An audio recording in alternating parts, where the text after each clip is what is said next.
Hey everyone, welcome to episode 86 of the Yarnivore podcast. I am Sadie, I am your hostess. And I think I put this on the right way. I don't know if I did. It's kind of hard to tell. I'll stand up and show you. I haven't blocked this, but it doesn't need that much blocking. I think that would just help it lay properly on the body. Kachansky, what are you doing? It would not be a show without Kachansky jumping up and knocking over my little lamp. Go down! Go down! Go down! Okay, well, here. Let me back up a little and show you. I am wearing my Marled Mania. Doop, doop, doop, doop, doop, doop.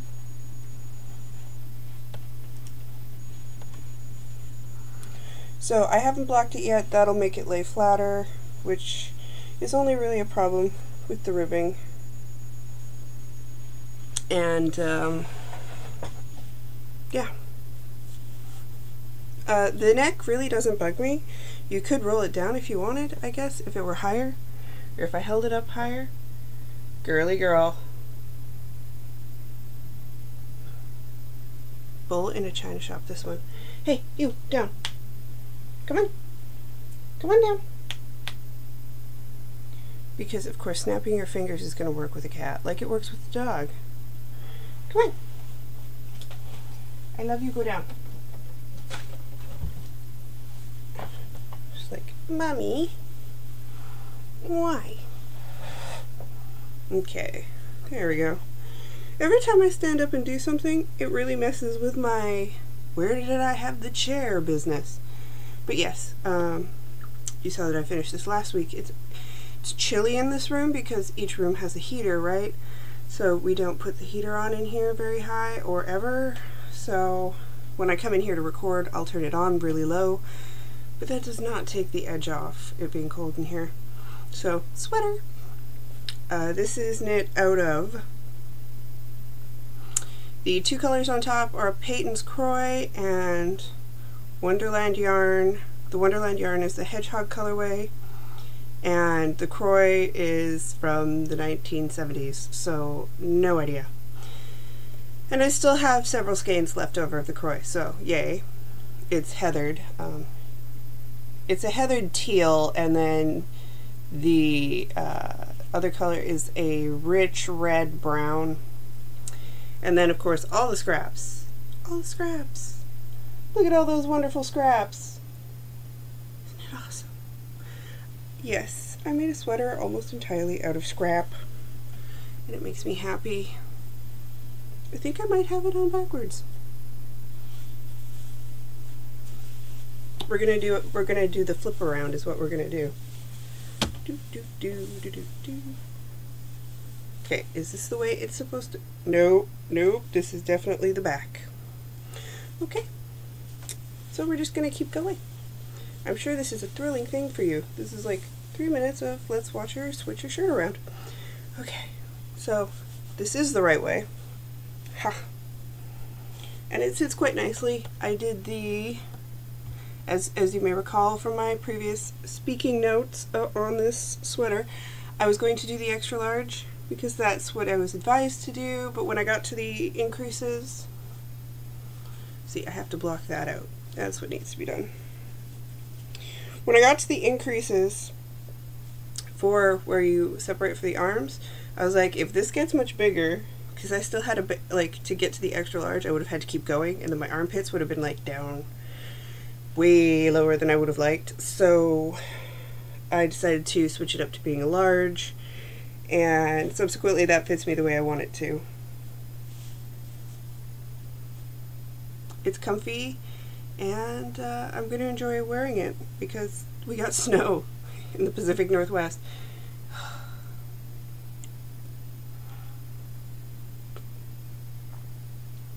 And because I watched too much Rounds with Karen, I've ordered some San Marco coffee, and it's exactly as good as you thought it would be.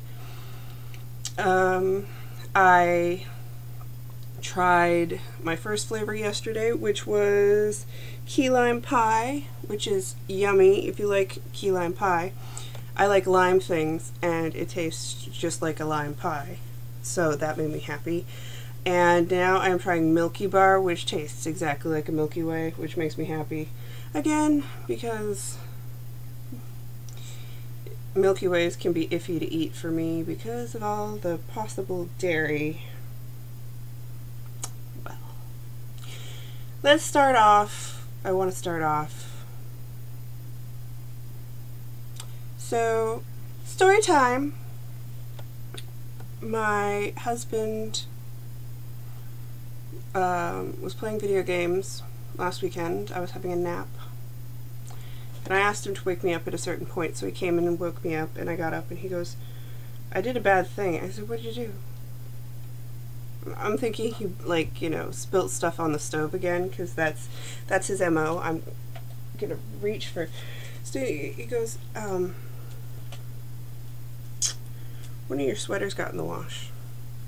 Now, it's not one of the sweaters like this one, which is 100% superwash merino nylon blends going on, where you could throw it in the wash and it would be fine and no one would get hurt.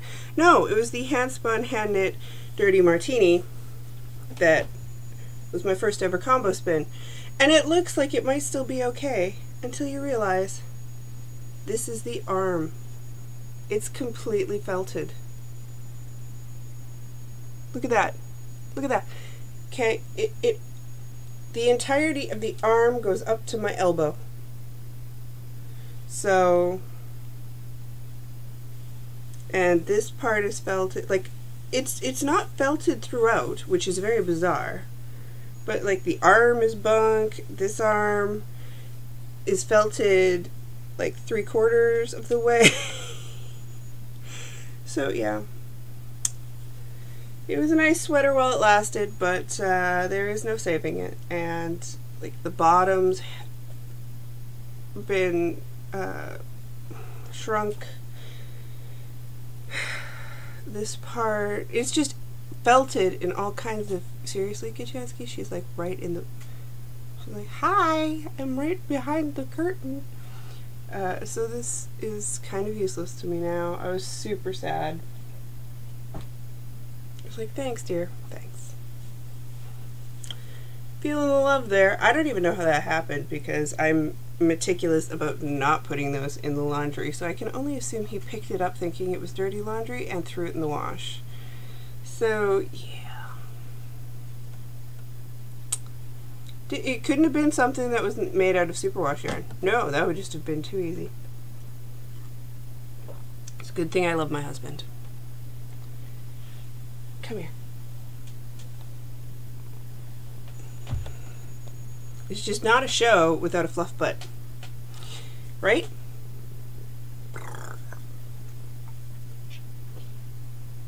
Meow. Okay. So, I do have FOs. I do. I should take my...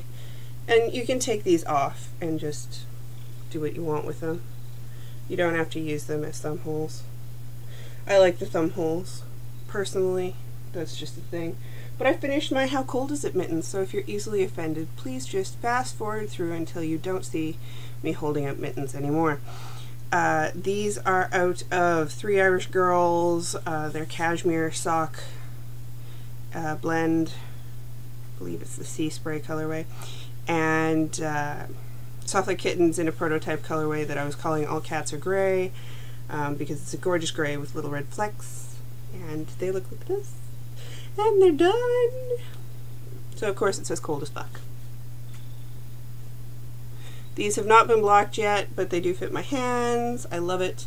I did go down a needle size because I thought the 72 stitches on a 2.5 from my gauge would be just a bit too big because I like them snug, and it would have been. So there's the back sides, and of course you've got the corrugated ribbing that made me want to kill people.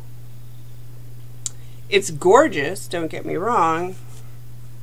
The corrugated ribbing is the bomb, but yeah, it took like 2 hours to do one piece of corrugated ribbing. So there you have it. Another pair of mittens. So I've got 2 more pairs for me and a pair for the husband planned. Yeah, because you can never have too many mittens. which I have discovered I don't like putting my hands on steering wheels. Okay, here's the thing. Once you stop smoking, you have no reason to have your fingers out. It's been 2 years, and now I can, like, I'm like, okay, well, I like having my hands in warm things and not touching cold plastic. Go figure. Go figure. So I finished those and was really happy about that because finished objects are awesome. And the downfall of this is that I spent a lot of time working on those and another whip, and so let's transition into works in progress. Not that anyone gives a crap if we're transitioning or not, but so for the Ravelinics, you all know I'm knitting Grandpa Cardigan. Here's my piss poor picture by Hohi Locatelli, and I'm doing the extra large size, I believe. It's the 4th. It's the 4th after the bracket. That's how I know. That's how I know what size I am. I have it all highlighted to the 4th after the bracket. So because I was working on the mitts one afternoon, that was an afternoon I wasn't working on the cardigan. Last weekend we went to Madrona in Tacoma to go wander around the marketplace, and I took socks to knit on, and I did not take my cardigan because there's no way I was going to knit the cardigan in the car, and so it didn't get worked on that day. And basically I made those decisions, and yeah, I might not finish on time. The closing ceremony starts at 3 in the morning on the 25th. I'm getting to an age in my life where staying up till then and trying to bust through it just doesn't appeal to me anymore. So if it's not done by the night of the 24th, whatever. It's not like I get anything for it anyway. And in the end, I will have a really swank sweater. It just might not be 100% in time. So here's how far I've gotten. And it's not that I haven't gotten super far, because I have gotten super far. I'm knitting this out of Isaac Mizrahi Craft Merino Blend. No, we do not eat Mummy's sweater yarns. No. It's 50% fine merino and 50% microfiber acrylic. This is going to be a hand wash because it's not super wash, which I'm fine with. It's a gorgeous gray colorway. It's called Silver. And I have 3 more balls, so I'm not in any desperation here. Technically I have 4 if you count the ball I'm working with. So, as I fight with Kachansky in my lab, who thinks that the string is just for her. It's for her and only her in her hurriedness.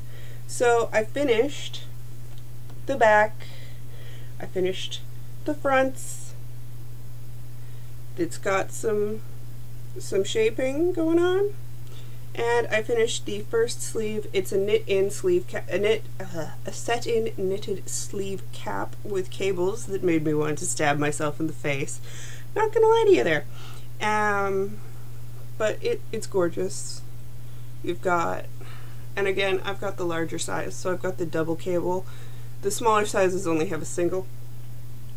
And last night I finished the sleeve cap on the second sleeve, so I have the second sleeve and the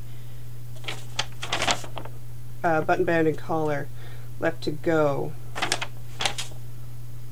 Here's one of the issues I foresee happening with this particular whip. Okay, so when I cast off the bottom, I'm gonna get to the bottom of it. It calls for a tubular cast off. I've never done a tubular cast off. I've only ever done a tubular cast on. Now, aesthetically, I find it very pleasing. It's got a lot of stretch, which I also like because this goes on the widest part of my body, aka my hips. And I like that. I like having a lot of stretch. Now, there is the Jenny Surprisingly Stretchy Bind Off. I find that looks a bit, so I did that on, I think I did that on here, did I? Yeah, so I did it on the sleeves here, and you can see it gives you kind of like a nubbly texture, and it can flare out. It doesn't always, but it can. And I found that to be good for ribbings where I don't want it to pull in, because I'm a really tight bind off kind of person, so I generally work around them. Now, if you've done a tubular cast on, you know that it's essentially you got to do the weird cast on-y thingy, and then you slip a row and knit one set, and then you slip a row and you knit another set, and then you can knit your pattern. So there's like a 3-part setup for a tubular cast on, which is totally worth it if you're casting on and you want that lovely look. Well, the cast off is pretty much the same form of torture. So you have to have 3 working needles at one point, because you, and this is nothing new, no one invented the tubular cast. I totally jacked it up here. Like here I screwed up and I dropped a stitch and then I went back to pick it up, and yeah, so it's all gong show. But over here it's beautiful. So and I knit my my ribbing a little bit shorter, and I did a twisted rib so that it was a little snugger, because I like that. And I can make a twisted rib go a lot faster than a regular rib because I knit twisted for the first like 15 years of my life. Anywho, so with the tubular cast off, you're knitting one way and slipping all, like, so you're knitting all your knit stitches and you're slipping all your purl stitches. Then you do the exact same thing on the other side, but you don't, and then you separate them onto 2 needles, or you could do that while you're doing it. So you have 2 needles side by side, essentially. So you have to have 2 needles of relatively long length, and I don't. So one of them was shorter than it should have been anyway. And so then you have your two rows essentially side by side, both being knit. And then you Kitchener the dang thing closed. So you have to have like 300 yards. I jest, it's probably just a million, to Kitchener the entirety of whatever you're doing. It says to have 3 times the size of whatever you're Kitchenering, so you're like, you know, it looks great. It's got amazing stretch. I love it, but it calls for it. It called for it on the sleeves, and I was like, oh no, no, no, no. I did the first sleeve. I was like, Jenny, we're gonna do this. So it's got a surprisingly stretchy bind off, which looks a little something like this. See, it's got a little bit of flare, which isn't going to bug me when I'm wearing it, but I don't want, you know, so I'm like, you're supposed to do the tubular around the button band and collar, which is a whole thing knit on, and that is so much bigger than the bottom, and the bottom took me 2 hours to do. So if I get the sleeve done, I might do it. If I get the sleeve done tonight, I might do the bind off that way. I don't know. Might just suck it up and do it because I know it'll look really good and I'll appreciate it, but tubular cast-offs are a lot more pain than they're worth when it comes to some things, but I like the look. So is it going to bug me if I don't do it, is the question. And the answer is probably. Maybe I won't notice. Like, all my other sweaters have the surprisingly stretchy bind off. It's not like I've used the tubular bind off a million times. This is the first time I've done it, which is why it took so long. But it's going to take long no matter what, because you're Kitchenering like a bagillion stitches. It's not like the toe of a sock. But I guess we'll see. We'll see how I feel. I don't know. If you're brave and you want to do the tubular cast off, more power to you. I do recommend trying it for smaller things. It's not that, I don't know. I don't know, but I love the cardigan. I still love the pattern. I still love the cardigan. I still think it's ridiculously well written. And I'm going to be a Ho-He Locatelli fangirl. And I've got a very purry cat, and I apologize if that's really loud for you. I'm told that my mic picks her up really easily, so. But she's just so happy. I can't deny her. The other thing I worked on, as I said, when we went to Madrona, oh yeah, and I'm using a 4.5mm needle on that. The Hiya Sharps. I also have a set of prims that I got out that I'm using for doing the tubular bind off. You only need one set of needles. You don't need to go up or down for the ribbing, which I also like. Okay, so the Desert Vista Dye Works socks for February, which are gonna get done. Come hell or high water, these are getting done on time. Well, yeah, because if I don't finish the sweater on the 25th, I'm gonna set the sweater aside and finish these because they're really close. So I did Fish Lips Kiss Heel because the hubby wanted to try it out.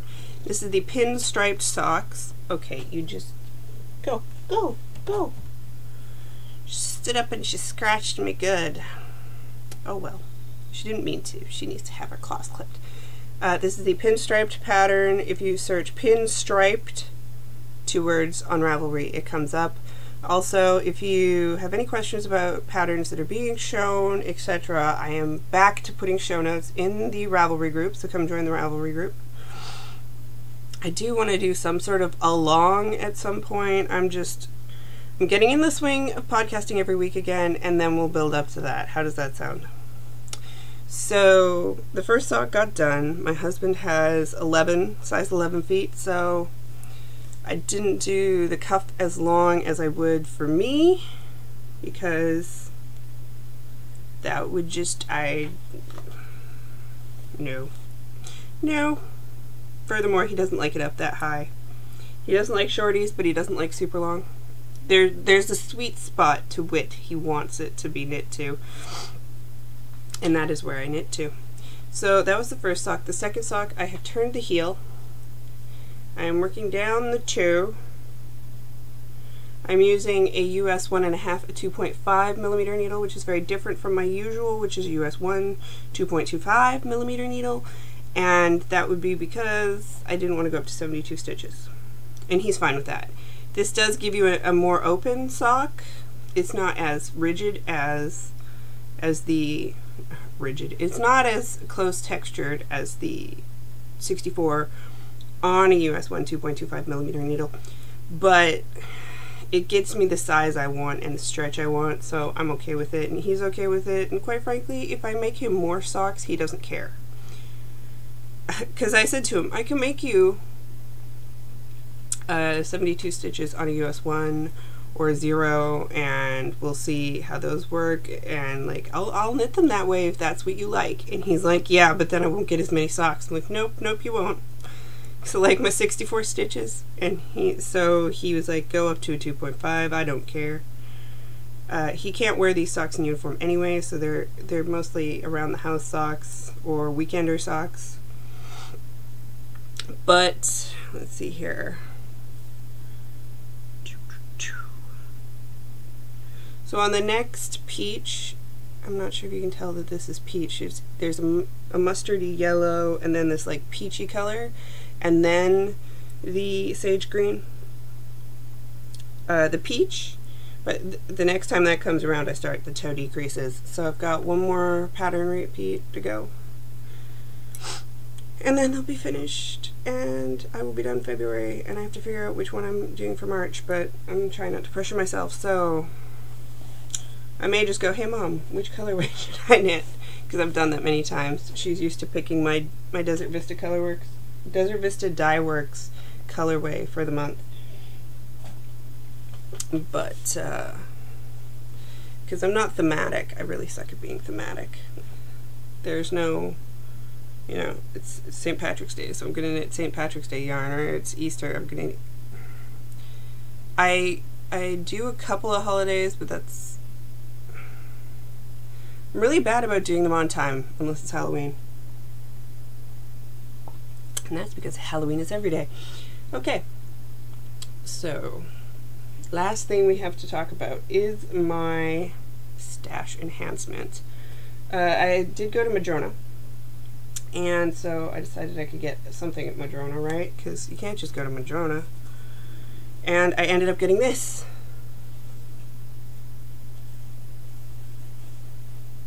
I have 2 skeins of Blue Moon's Cake DK, which is 100% merino, 765 yards in the Plumpy Sun Angel colorway. And this one's a little lighter than this guy, but I'm fine with that. Together, they look great. I suppose I could, do that whole... No, this one's got a light spot too. It's just on the other side. So, that I skeined this one, my husband skeined this one. I was not as precise as he was, because they were all hanging, because that's how they were. Smell that vinegar. So yeah, and I already have a plan. See, I went in and I was like, okay, I had a couple ideas of what I would like to get things for. Like, if I see this, I'll get this, or if I see something like this, I'll get this. And so the major thing, well, like, I figured I could always get sock yarn, but I didn't see any that was like, oh, I need that to come home with me, because I do have a lot of sock yarn, and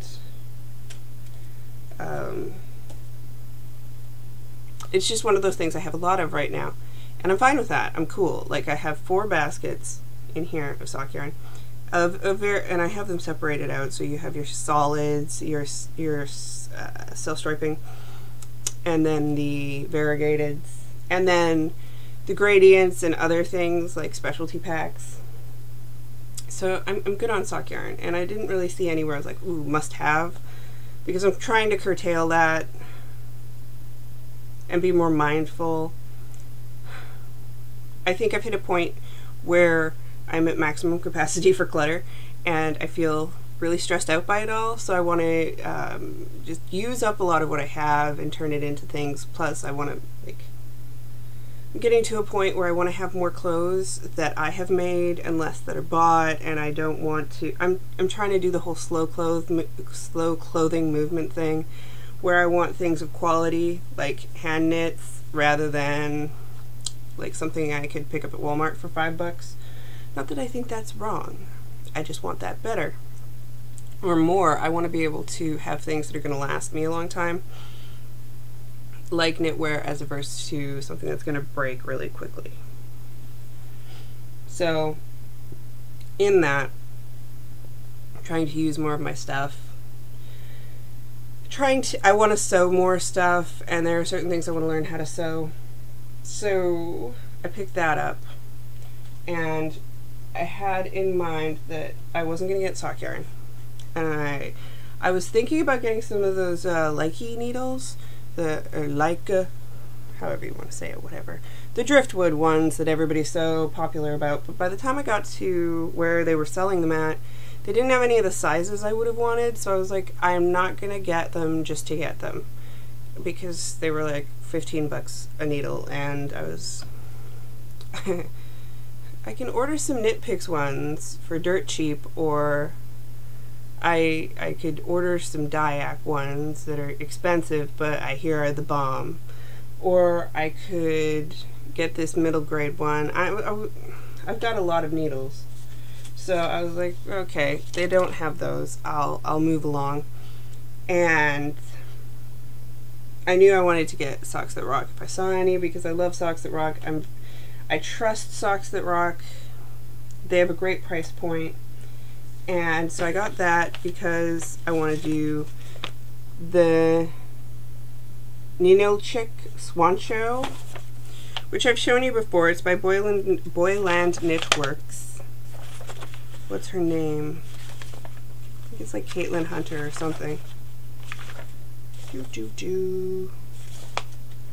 The copyright is Boyland Knitworks, and I know that's her thing on Ravelry. It's a positive ease sweater, and I'm going to do, in spite of everything, I'm going to do the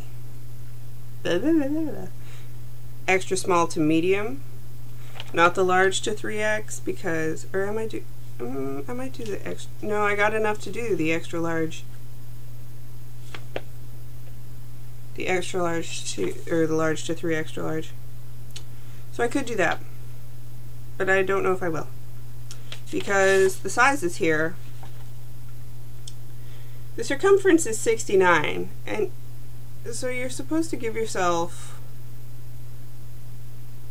14 to 43 inches of positive ease.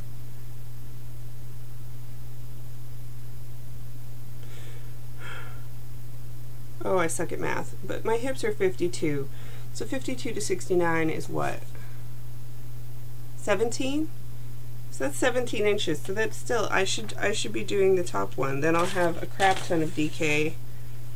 I'll have a crap ton of this left over, which will be kind of awesome, because I can use that for something else. I have my contrasting colors picked out. You've seen them before. I decided to kill the original color I was going to do, because I found out that that was a sport weight and not a DK weight, and I need DK. So we've got, this is the main color. This is going to be the first contrast color, and it is Blackberry Ridge Woolen Mill DK in the dark opal colorway. So it's dark enough that it pops. And then we've got the Fat Squirrel Fibers Butternut DK. Let me just move these over. Yeah, this is Butternut DK. Walnut based DK in Pumpkin Puss's house, or Pumpkin Puss House. And then, yeah, I am doing the smaller one because I didn't get doubles of these. This is some DK Merino. It's Cochineal and Logwood by We Will Tell You All of Our Secrets. Ta-da! So these all really go together quite nicely, as you can see. So that is perfect. I need to cake up the other one, but these are all ready to go, and I'm so excited. But I have to finish my sweater first. I do. I will leave these up here so that I can tell you what they are when I'm doing them. Hello, Kachanscoms. And I need a 3.5 and a 4. This might have to wait for something because I don't know if my 3.5s are clear or not. I think I might be using all of them. So that is my next plan based off of my buying. Because it says you need 800 of your first contrasting color, and 230 the two contrasting colors, and then 200 of one. I've got at least 200 plus of each of those. And then the main color says 800. For some reason I got 1100. I forgot I was going down a size. And so it's 746. I'm going to need like 50 yards in the second one, which will be fine. I'm sure I can find use for 700 yards of a DK. As if I even need it. I don't always, sometimes the estimates are really quite high. So yes, that is everything I've been up to this week, and a couple things I'm planning on getting into next week. If you catch this on the Friday that I am recording it, tomorrow at noon Pacific Standard Time, whatever, there's going to be a Tracy of the Passionate Spinner podcast is hosting a virtual knit night. You can find information to that on her group in Ravelry. I like to attend those. Just passing it along there that you can attend and hang out with a bunch of people who are sitting around knitting on a Saturday afternoon. And yeah, I will see everybody next week. Have a great weekend. Bye.